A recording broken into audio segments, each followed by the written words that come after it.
This is Daniel, your Game Master and Master of Ceremony. This is Tori, and I play Dooley. This is Sorcerer, and I play Ty. This is Becca, and I play Mirgrat. And this is Odyssey, a Babylon 5 story. Welcome aboard.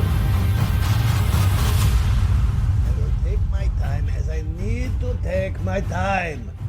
We got to ease back. It was a long time. We had some issues, we had some problems, and you know how this goes. Give me time to ease back into what I need to be doing, because this is hectic, this is crazy, and this is a person who has come by to listen to my stories about the Tau Marie Celestia, yes? Good. So I was having a nice conversation with my crew, particularly, who is wondering whether or not I'm well enough to come back to my job. I have to keep telling them it's perfectly fine that I come back. I was only sick for a little while.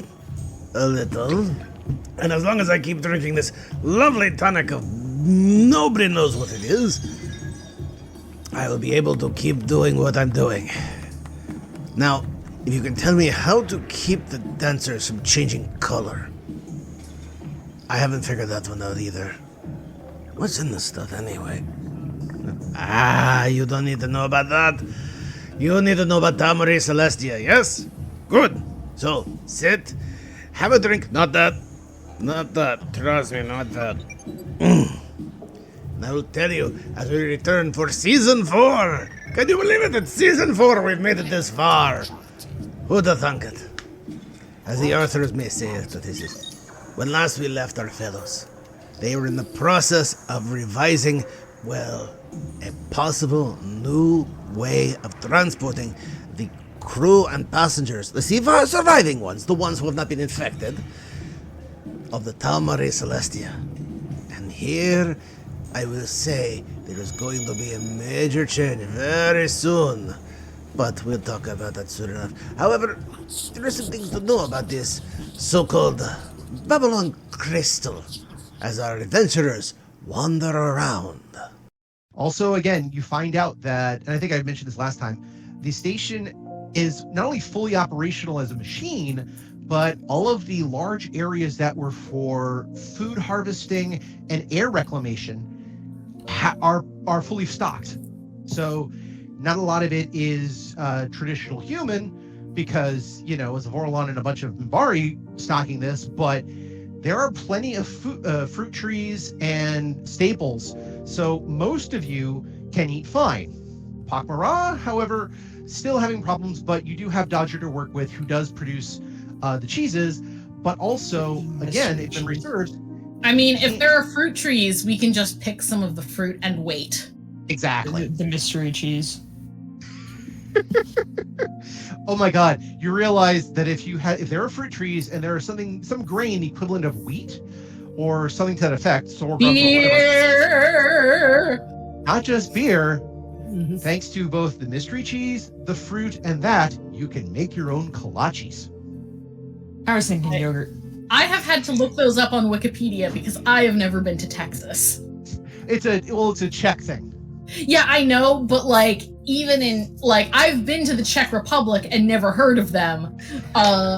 So I would argue at this point they're as much a Texas thing as they are a Czech thing, because I did not see hide nor hair of kolaches while I was in Prague, but I started reading books that took place in Texas, and all of a sudden I had to look those fuckers up. Fair enough. So anyway, basically, it's going to take you guys some time to get from where you are in the celestial world, which again is fine. It will probably take you, I'm just going to round about a couple of weeks. Now, the good news is that you do know that there was people who were fine on the ship, and on the planet. Basically, they had made runs to establish planetary colonization enough to basically, put people on a desert island because it's better than a sinking ship. So at least there's some people who are stable, but by the time you get back, this explains why you suddenly have a couple extra levels, a new level under your belt, simply because you've had time to address a few things. Now, question though, we were we had a method of determining if someone was occupied by the aliens. We know that if they're occupied by the bugs, they actually look like a bug. Is there any other test we need to develop to make sure we're bringing back just the people we want to bring back and not hitchhikers? See, that is a good question. Now, again, you did figure out one thing for the bugs, because the bugs are literally in somebody's head. They've taken the brain out, they've gone inside the skull, and they're piloting it like the small little alien from Men in Black. Mm-hmm. But I mean, we still have that super high psionics person who is now an alien. And we don't have him anymore. Remember, he went inside the, I know you guys hate the term, but I can't think of anything better. Please address this. The flesh suit, and went into the craft that went off with the "We'll meet again." That was the Eldari. Oh, okay. But what about the other aliens that Tai met? That's the cult. That's the cult. But do we have a method of determining if the body is not the original owner? In other words, for the brain, for the Ithians. Yes, I want to know if they're, for instance, say, a human or Yithian. Is there a way of determining that? I mean, they have a Yithian like inside them, so theoretically, you could just ask them SAT questions, and if they don't know it, just basic ones, then if they don't know it, they're probably not the right person. But we don't have a medical way of scanning, just a social knowledge. Basically, they just look like people. Y'all didn't know that Tai was not Tai until Tai showed up in the wrong body and said that, Right. You essentially pulled the old cliche of "Don't shoot me. That's the robot. No, shoot the other guy. He's the robot."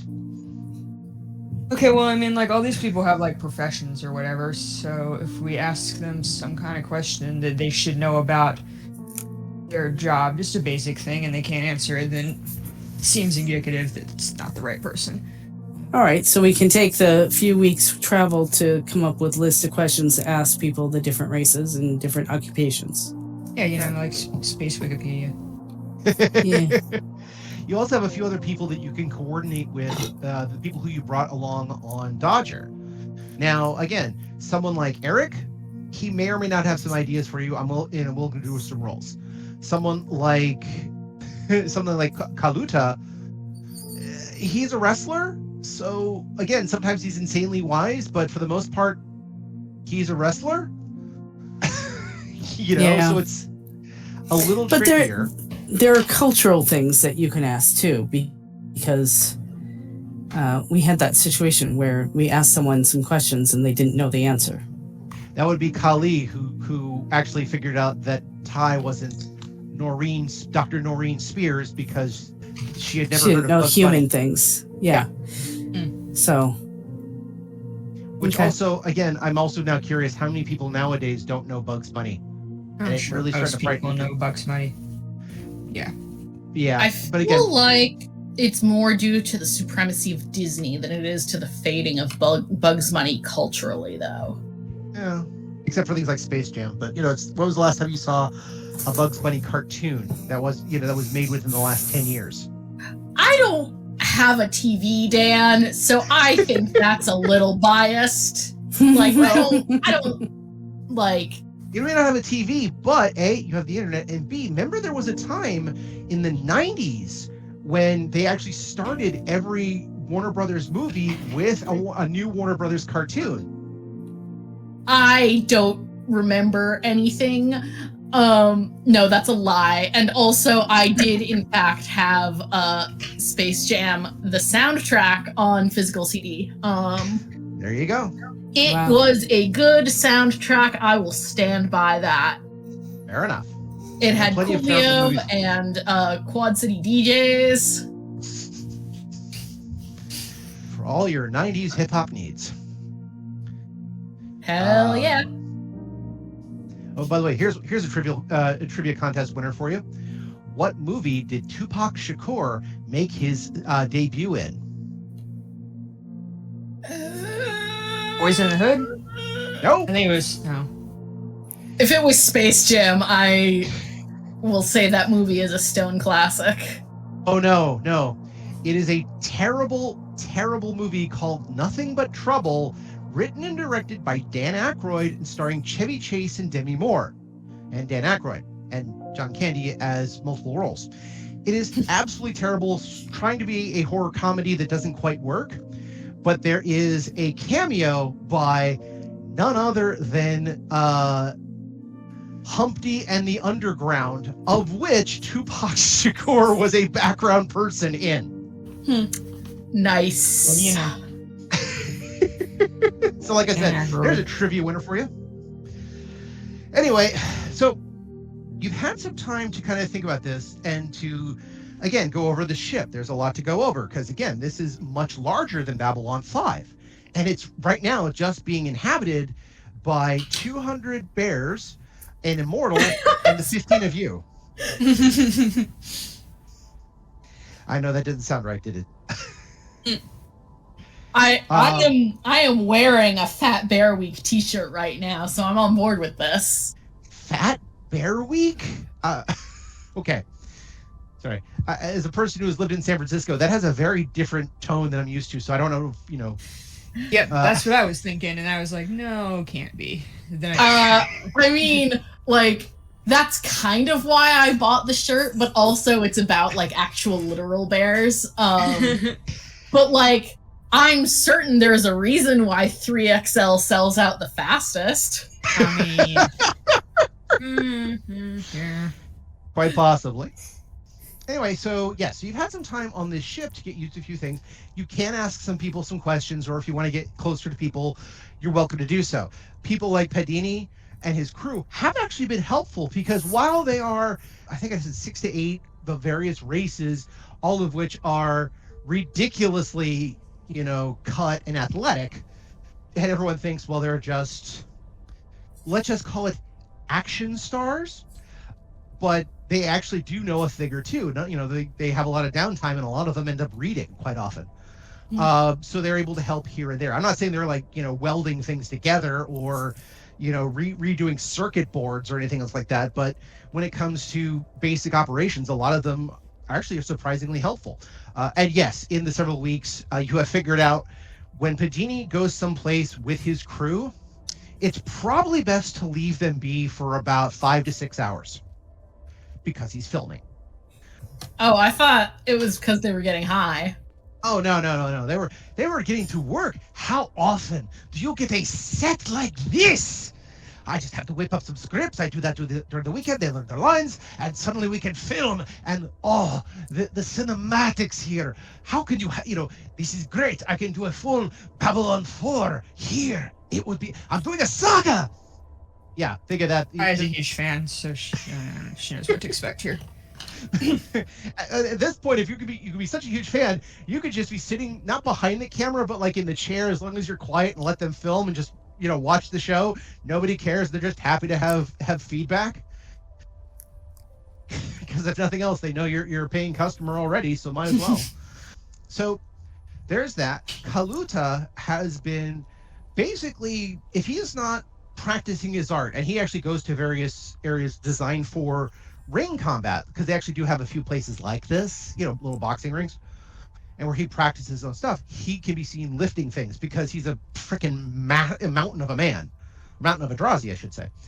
Now, other people like Aparo, he and Kutbusek have been spending a lot of time together.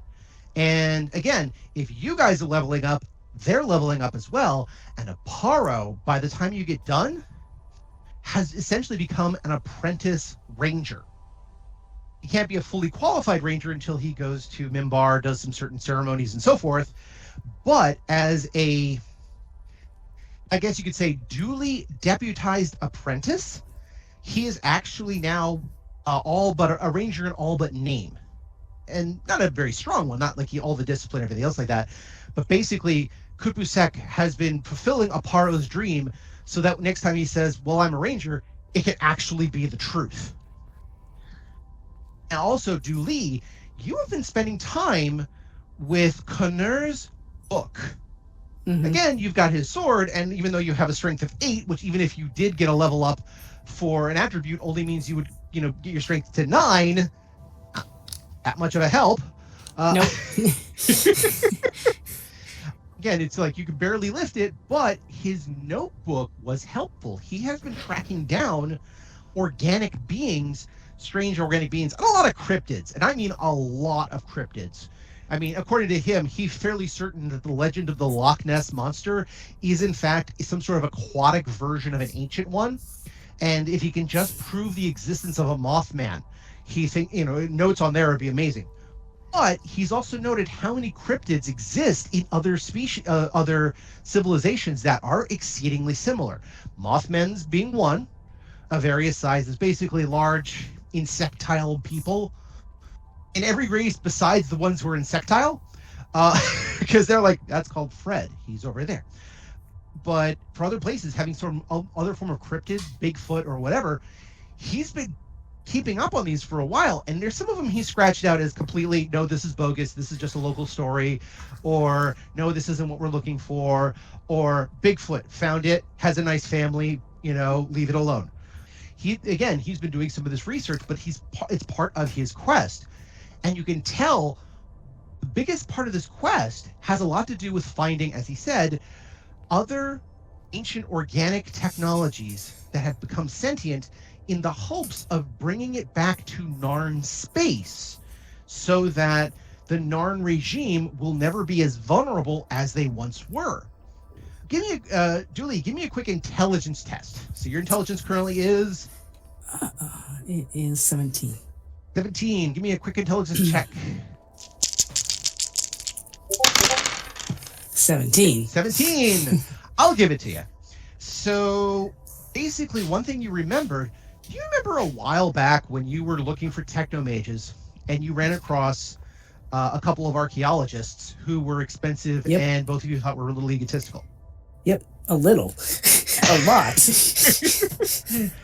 One thing that he mentioned why the Narn archaeologist was looking for technomages is because, again, since Narn don't have any telepaths and a lot of other races do, it is a major factor, again, for surviving as a species, on the larger scope of things. He thought the cut through for that would be Narn technomages. If technomages can be harvested, learned, basically become a class unto their own for the Narn people, have their own technomages guilds or whatever, that would fill the void that other people have with telepaths. Sorry. Were those hiccups, or did you get, did a mouse, lick or bite you? Those were sneezes. Sorry. Sorry. Still sounds like a mouse. Yeah, no, this is a known issue. Yep. Okay, well then, bless you in nomine Patri et Filii et Spiritus Sancti. Amen. So basically, in a weird way, what that Narn archaeologist and Connor were doing were along the same lines with different avenues and different respect ratios. So Connor saw it as a very romantic quest, looking for the questing beast. He also, apparently part of his quest was to look for love in its truest form. You may actually give me a quick will save, Billy. Okay. 15. 15. Okay. So I'll let you get that. So you do not. Okay, when you read the passage about he was looking for love in its truest form, because that is how the best connections can be made, and how the societies of every group will come together under honor and love. And then he starts writing love poetry about Tai. And so again, I can see this as the cinematic of you reading, the greatest thing is about the purest love, and I believe I have found the purest love. Stops, looks over at Tai, looks back down the book, looks over at Ty, and like somehow or another hides the gut laugh. That just at the I don't know. That happens to me all the time in real life. I'll be reading a book and I start laughing. Raph is like, what's so funny? Oh, the book. Not gonna explain it. You have to read the book. My partner and I do that, and if it's a one-liner, we'll read it out, and if it's not, then we'll just be like, requires too much context. Yeah, fair enough. But again, this is not a slight against Ty about anything else like that, but it's just the phrase pure love when you called him up for a booty call. But the interestingly enough though, and Ty, if Ty is given the book to read, yes, the amount of love poetry that this man had written in Ty's honor is kind of staggering. And it's either very romantic, very lovely, very just evocative of the passion he felt, or kind of creepy. And it just depends on what attitude you have at the time. It's a little weird. So, okay, by the way, the other, I excuse you for saying this, but again, the other message that goes with this is I can also see Ty going, looking at that, thinking about a few things, looking down thinking about a few things. Huh, was I that good? Fascinating. During this time also, Kali has taken up the security office.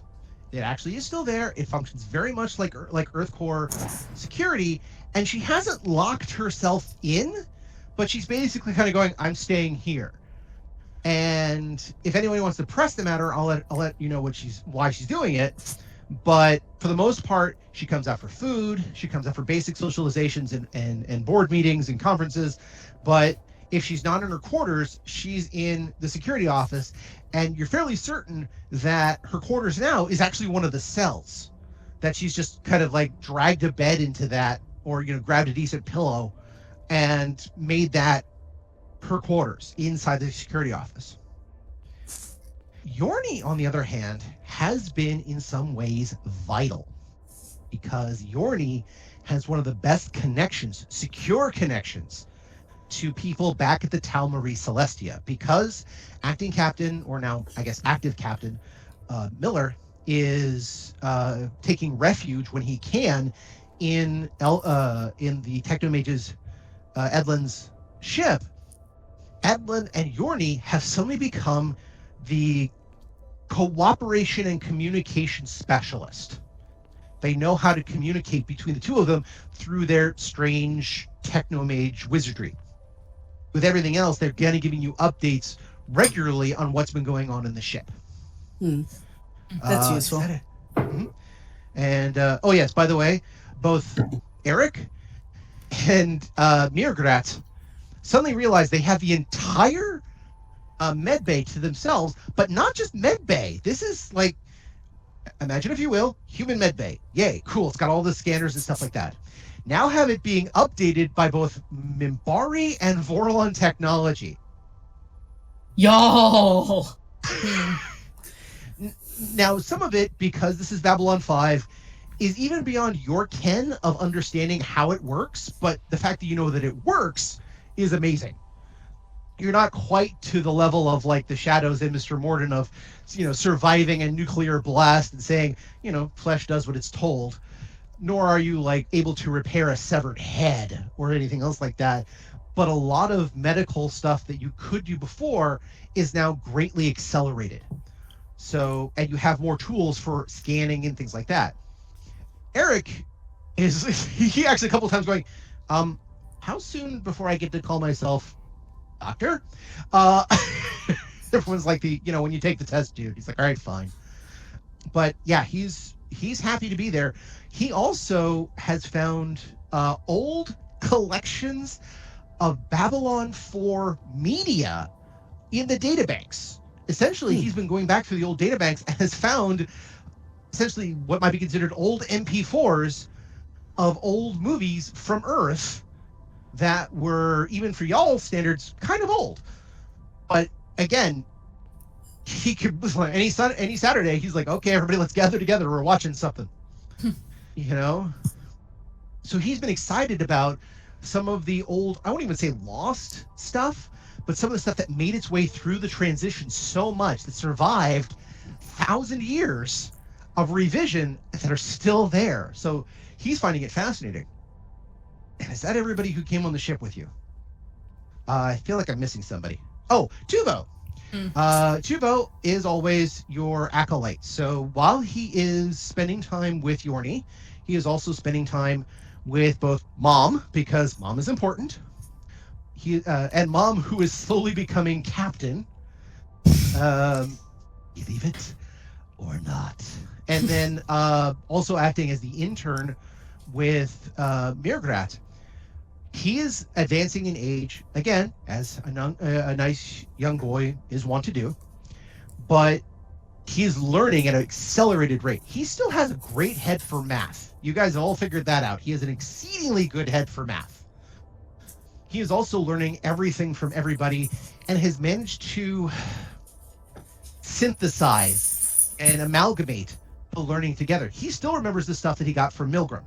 Again, some of it was jammed into his brain, but also Milgram had him do meditations for a long while when nobody was looking. Thus, that whole call of the Milgram's ashram, can I help you? You know, that sort of thing. So all this has been going on. Now, Tai Dooley. Tai, I haven't described what you've been doing during this time, other than, you know, learning the ship, learning Dodger a lot. Dodger's very responsive, by the way. Yeah, learning to pilot 2 ships at once seems like a lot of work for one kind of not smart person. So well, the good thing about Dodger, again, you don't take him out flying or whatever. I don't know the correct pronoun. You don't take Dodger out flying that often. You occasionally do, but you know, just to stretch the legs and everything else like that. But the great thing about learning to fly Dodger is responsive to you. Basically, however you want the layout to be, Dodger responds. Mm-hmm. You may or may not want to be in the room when he does it, because it's kind of gross, but he can change layouts and everything else like that to make you more comfortable and basically work with your strengths and your knowledges rather than you having to learn how to pilot Dodger. Mm-hmm. The Babylon 4, on the other hand, is a little bit different measure, but you don't actually have to pilot Babylon 4, because that's what, you know, a lot of the bears, who, by the way, may I remind you, are there because they believe they're on a sacred mission. They're more than happy to do. They know exactly how to do it. They know exactly how to run everything. They're more than happy to take commands from both you and Lokai. So that's where we left off last time. So it has been a couple of weeks. People have done their own evolves and everything else like that. Let's start with this. Is there anything anybody wants to address over the last couple of weeks about their character, about other characters, or about the situation? I don't know. Any plans for your life? Fuck if I know. Good plan.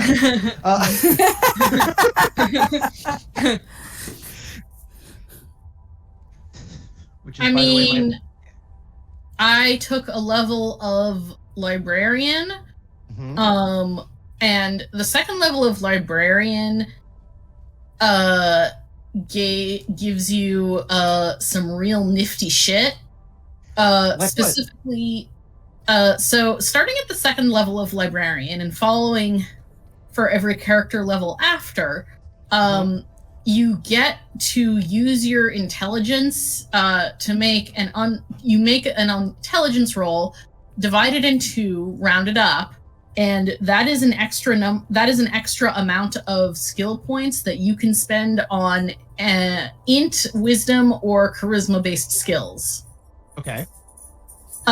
So guess who has a fucking notice modifier now?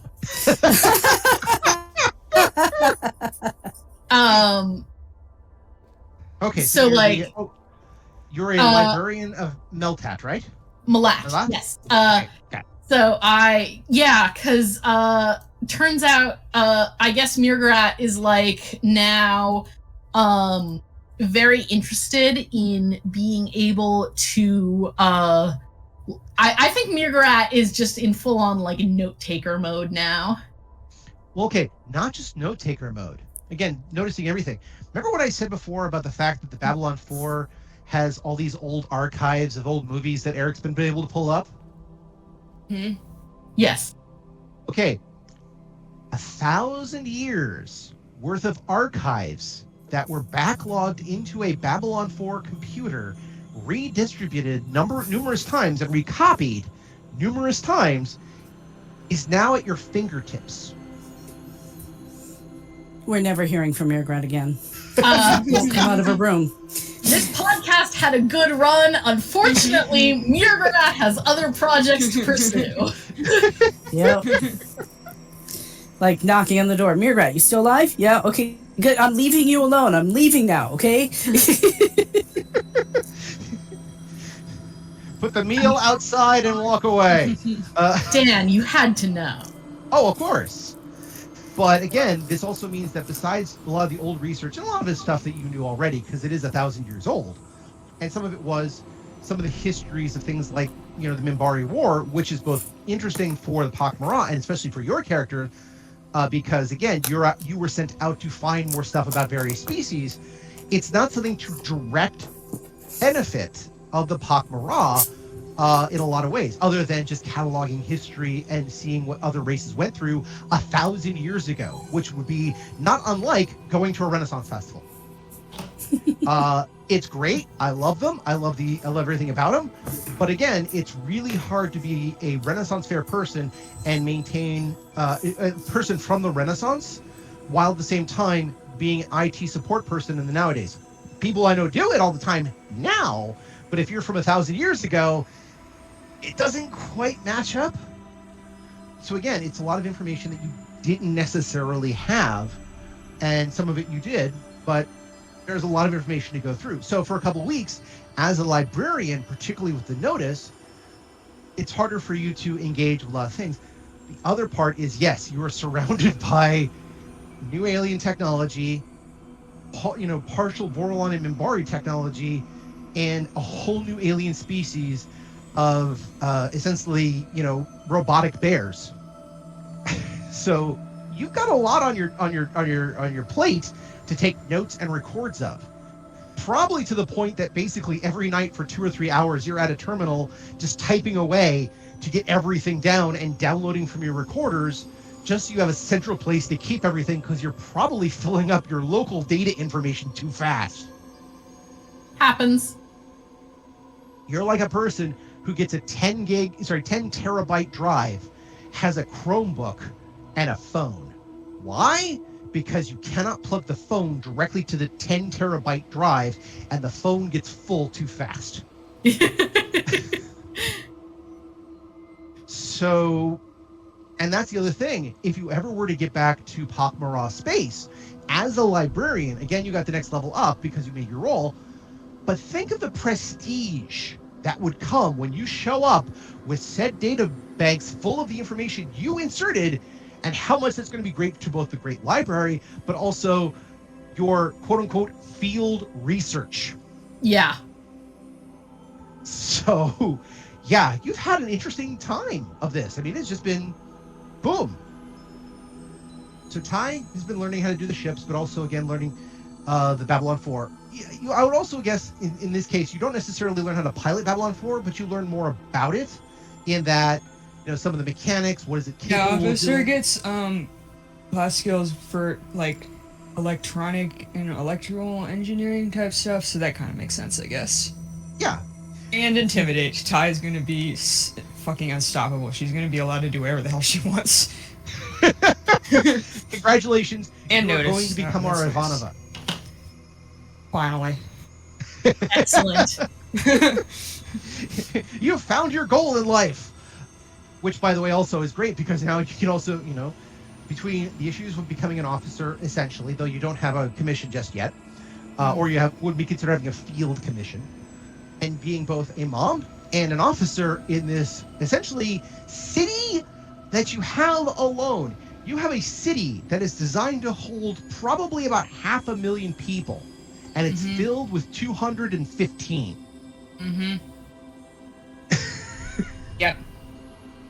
So, yeah, again, this gives you a chance to look over things, to get prepped, to really start like pushing yourself and going okay, I could be a trucker all my life, which is fine. Again, people make a great living of it. People do great with it. But now you have an opportunity to be something a little different. Is this something you're interested in, sort of thing? Yeah, something like that. Okay. Probably picks things up. Okay. Last chance. Anybody want to revise what they've been doing for the last couple weeks? Any questions? Don't everyone talk at once? I got nothing. Hey, I already did my thing. I'm downloading data right now. For Mirgrat kind of wanders out one day, ultra pale, eyes kind of bloodshot. Are you okay? I'm fine.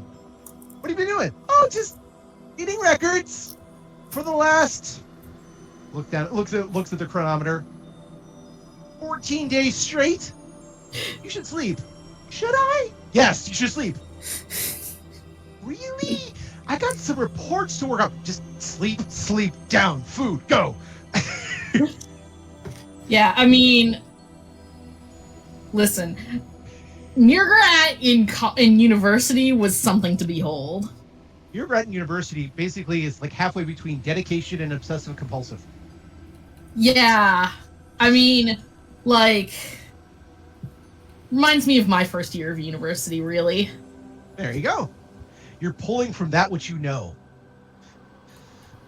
And if anyone really wants to know, I'll tell you the recipe for the Midnight Express.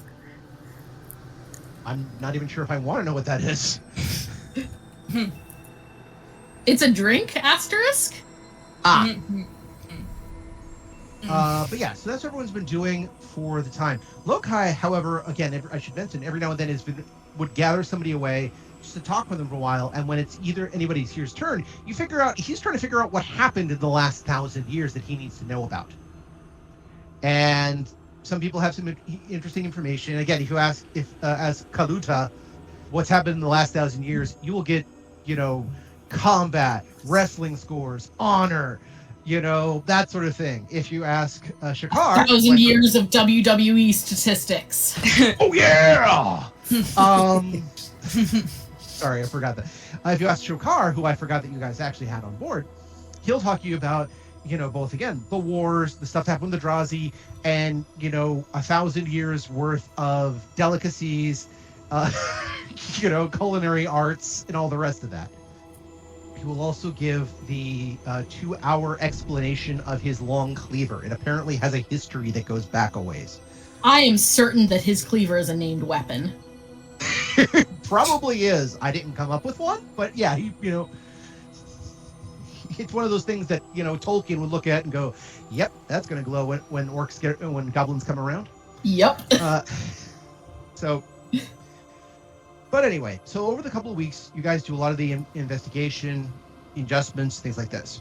By the time you actually get close enough to the last and first outpost where you left the ship, where you left the Celestia, you have been in radio contact or communication with the ship. Now, here's a few things of note that you do know based on the reports. One, things have calmed down. Though the bizarre the riots that were starting to happen between the Kulati and the Yith have started to abate. There's a brush up every now and then. There's still plenty of Yithians who, as far as you can tell from the captain and a few other people, are trying to proselytize, because as far as they're concerned, it's a church, and that the people involved are just, cuckoo bananas. Whereas the stuff to deal with the bugs is a lot more definite. Again, thanks to Mirgrat's scans that showed, okay, this is what you look for to see whether or not someone's been infected with a Kulati. It's been helpful. Now, again, it's only 90% effective. 2 should do it, but you do have the 1% skip through, which also means a lot of the Kulati have stayed amongst their own areas. There hasn't been a lot of expansion. And a lot of what's going on has to do with steerage, as you might imagine. A standard class has been fine. There have been definitely people who are wearing the blue crystals. There are definitely people who are not talking correctly there. First class overall, I won't say is untouched, but it seems to be overall the safe place. If most of the other races, if they are not on the planet below, one of the planets below, or in first class, I won't say they take their lives on their own merit, but it's one of those. Oh, sorry, I just noticed that I looked out the door and there was a cat. It's a cat I know. Somebody's taking care of it who doesn't take care of it. If you're not in first class, second class, you're probably fine. Steerage, you're kind of taking your life at a risk. Now, I mean, that's kind of the way of things, isn't it, though? Like, the rich people are always the safest. Well, yeah. Again, but they're also closest to... first class is closest to the docks, closest to medical, security, all the rest of that. And, well, yeah, but it's that way for a reason. That's not coincidence. That's because they're rich. Fair enough. But that's all the other reason why first class... Again, it's not coincidence. It's more of because they are so close... The invasion doesn't tend to go that far, but they're so close because the people are rich, and so, the cycle repeats itself. But again, normal operations has been established. Edlund has been able to scan for, or seance, whether or not the people who are in his vessel are at least infected with bugs. And so he's been pretty good about that, which also means that if somebody has to go out, because Captain John cannot stay there indefinitely. He has to go out for ship operations. When he comes back, he can at least find out if it's still him. But that's one of the things they've been doing. But everything else has been leveling off. The church, as they've been calling it, or the chapel, has been doing, let's just say, a good amount of business. And there has been more graffiti that's been put on the walls around steerage of that strange writing that now looks a lot like Ty's old tattoos, or the massive writing on Ty's body as it floats above the chapel, illuminated in text. Mm-hmm. There's more of that as graffiti around, which people are finding unusual. The pak'ma'ra have actually moved from steerage entirely. They've grabbed everything they can for the cafeteria, which is essentially their food source, and they have moved into, and I'm not kidding here, the ambassadorial wing. I think that is entirely reasonable. I imagine that Murgarat probably deputized the entire rest of the pak'ma'ra contingent when they left the ship, and was like, well, move into the ambassadorial wing, I guess, whoever is the next ambassador. And they were just like, I guess we're all the next ambassador because it's way safer here. Something like that. Well, what it is that it's way safer there. They realized the former ambassador's quarters, which were spacious, not huge, but spacious, were probably safe because they're in the first class. So they packed in tight into that quarters. So the entire pak'ma'ra population of steerage, whoever was still left, is now in that suite of rooms. And no one can complain about the smell without it being a diplomatic incident. There you go. Well, okay, that was already pak'ma'ra quarters, so that you probably imagine that they have air filters the likes of which even God has never seen. Yeah, and those were for like 5 pak'ma'ra, not like 50 pak'ma'ra, so I'm still not entirely sure how well that's working out for everyone. Interestingly enough, again, the casino area and some of the sports areas have been kind of unofficially designated as neutral territories. There's no proselytization. There is no, forcing anybody to go further in that direction. It's simply just a place where people tend to meet. They gamble, they eat, they drink, they watch whatever sports event is happening, and then they leave. It's like literally the most peaceful place anywhere, but everyone knows that it's tentative. I mean, that checks out. Like, I would expect the Babylon 5 equivalent of casinos and the NFL to be good at protecting their own interests. Mm-hmm.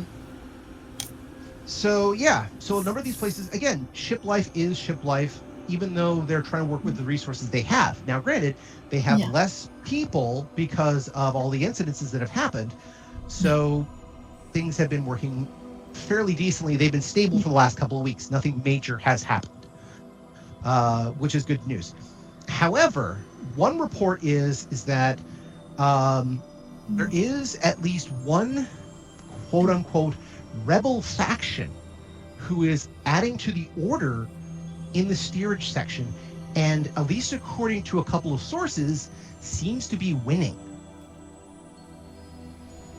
They have managed to push out Yithians from certain areas, the church from certain areas. They have managed to push out, obviously, Kulati-infected people out of certain sections too. And as far as the rumor mill is going through, simply rumor, the Kulati will never go where these people are. Period. But again, that's what you've been able to hear from. Essentially, it's rumor mill because they don't have definites, everything else like that. A lot of the communications has been sparse because, well, the number of crew members that have been infected, one way or the other, has been a problem. So a lot of the maintenance issues have kind of gone by the wayside. Also, yes, when the captain went on her killing spree, that didn't help anything either. Yeah, but those rich people are having trouble finding a plumber now. That's okay. They had the piss scared out of them a while back, so they're fine. But yeah, so the ship has been kind of in this interesting state. So when you actually do leave, actually, you guys do you go through hyperspace? It's a good question. Never been actually solved, but you know what? I'm just going to say yes. You go through hyperspace. When you actually do exit near the ship, there is this kind of a feeling of both welcome and city on the edge. I mean, it literally has been this peace maintained through paranoia. I guess that's the best way of putting it. Oh, us showing up should solve that problem. So much for the peace. All right. But hey, enjoy your... Well, no, they're still going to be paranoia. Oh, well. Back to the books. Oh, look, the humans and other races are going to destroy each other. Well, that's lovely. Tell me how it goes. Going back to the books. Sweet. So, go ahead. I think we should probably talk to Edlin first thing. Okay. Wait, who is that? Edlin is the mage. Oh, okay. One person we Still can bad with guarantee names. isn't a bug or whatever. Soup guy. Yeah. Yes, Soup guy. the soup guy. Well, it's a good thing Mirgrat is busy. Okay. One thing that Ty mentioned to me is that she wanted to confer with the original ship designer who was a brain that was installed into Dodger. So that can happen during the transit. And so in this particular case, what would be the best thing to get information? Oddly enough, can I get a computer use roll out of Ty? Or let's see. That's not good. All right, we'll find out.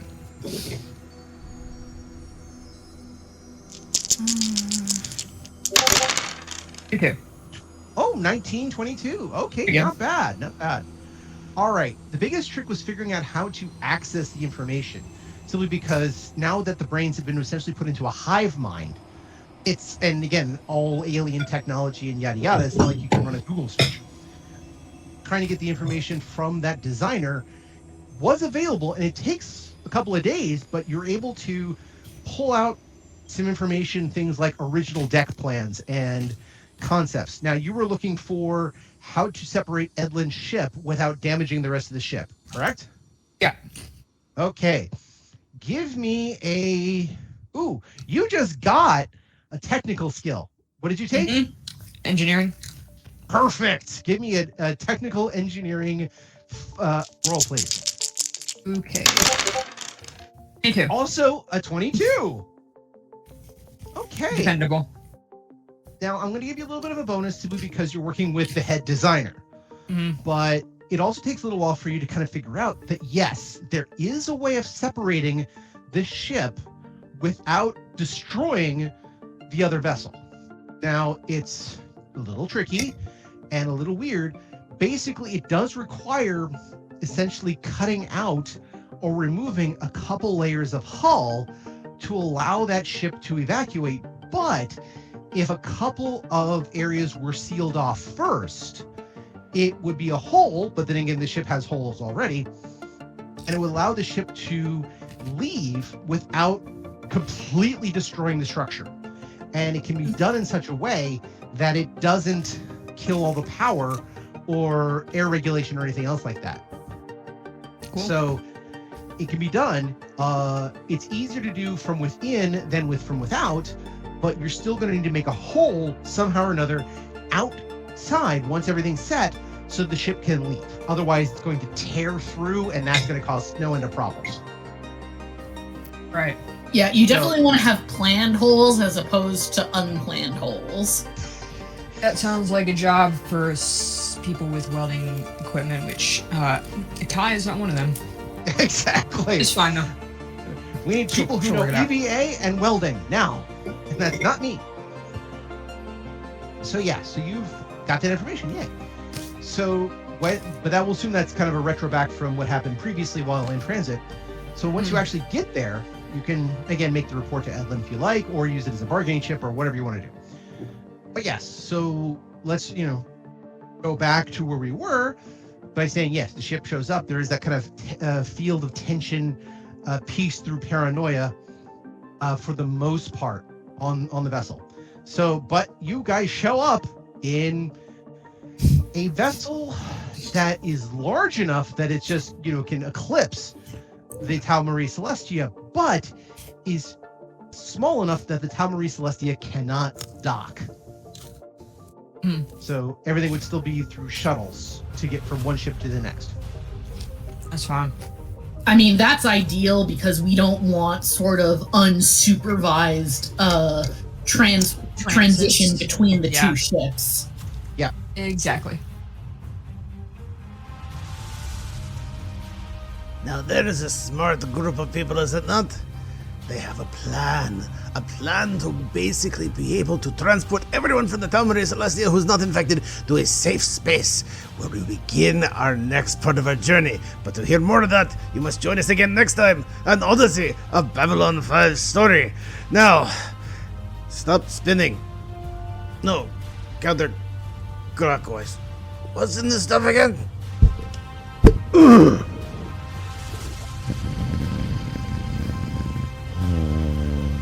And that's where we're in for this week.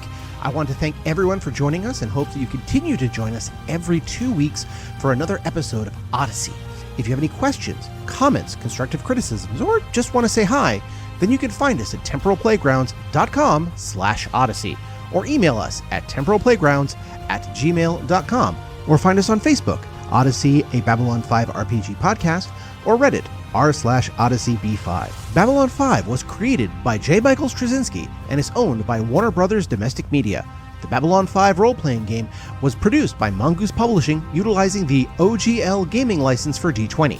Our audio engineer is Gabriel Belden. Our theme music, Titan Striker, was composed by Evan King. Incidental music provided by Tabletop Audio at tabletopaudio.com. All other music provided by Creative Commons license and is available of information on our website. Once again, I am Daniel, and I thank you for joining us on this grand adventure. Good night, and keep dreaming.